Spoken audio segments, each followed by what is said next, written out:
জানাচ্ছি। চাঁপাইনবাবগঞ্জ জেলায় mango calendar প্রণয়ন এবং নিরাপদ বিষমুক্ত আম উৎপাদন, বিপণন, পরিবহন, বাজারজাত করার লক্ষ্য যে প্রস্তুতিগুলো সবার সকলকে আমি আমার বক্তব্য শেষ করে স্বাগত জানাচ্ছি। তো আমরা এবার চাঁপাইনবাবগঞ্জের যে ঐতিহ্য, যে ইতিহাস, যে সংস্কৃতি এবং কৃষকের যে সততা এবং আম চাষিদের যে আন্তরিকতা, সকল কিছু মিলে গতবারের ন্যায়ও আমরা বিশেষজ্ঞের মতামত এবং আপনাদের মতামতের প্রেক্ষিতে চাঁপাইনবাবগঞ্জে এবারও কোনো আমের নির্ধারিত কোনো ডেট থাকছে না।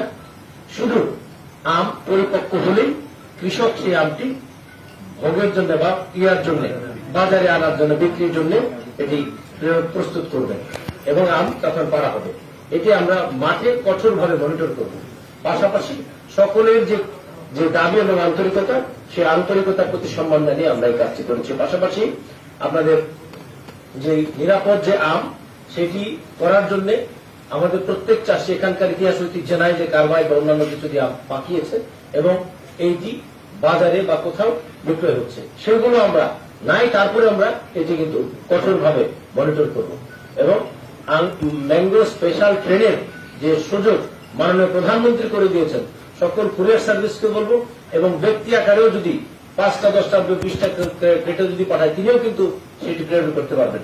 সেই ম্যাঙ্গো স্পেশাল ট্রেনে আপনাদের 1 টাকা 48 পয়সা কেজিতে আমটি পাঠানোর জন্য সকলের কাছে আমি সনির্বন্ধ অনুরোধ রাখছি।